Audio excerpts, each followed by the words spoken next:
একজন রোজাদারের জন্য রমজানের প্রতিটি দিনের আমলের রুটিন কি হবে, কিভাবে সে তার রোজা কাটাবে? মাশাআল্লাহ, আমাদের একটা নতুন বই বের হয়েছে এবার, সেটা হলো মাহে রমাদানের 27 আমল।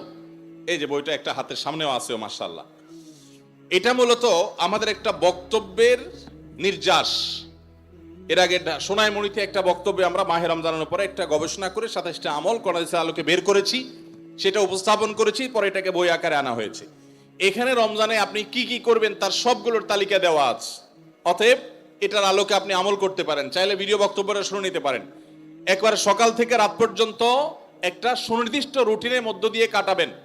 আর কিচ্ছু করতে পারেন না পারেন, শুধু একটা কথা বলে যাই, রমজান মাসে ফরজ রোজা রেখে অন্তত কোনো প্রকার হারাম কাজ, গুনাহের কাজ করবেন না। বাস এটুকু যদি করতে পারেন, ইনশাল্লাহ আপনার রমজান সাকসেস।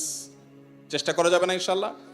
একটা কাজ যদি করতে পারেন, আপনার রমজান ইনশাল্লাহ সফল। সেটা হলো ফরজ রোজা রাখলেন, 5 ওয়াক্ত নামাজ তো ফরজ পড়বেনই, ফরজ কাজগুলো করলেন আর গুনাহ থেকে বেঁচে থাকলেন। কোনো হারাম কাজ করলেন না, ঝগড়াঝাটি করলেন না, মিথ্যা বললেন না, চগলখড়ি করলেন না, গীবত করলেন না, কাউকে ঠকাইলেন না, 2 নম্বর কাজ করলেন না। এই গুনাহমুক্ত যদি রমজান কাটাইতে পারেন, আপনার রমাদান সাধনার সার্থক ইনশাআল্লাহ। আল্লাহ তৌফিক দান করুন।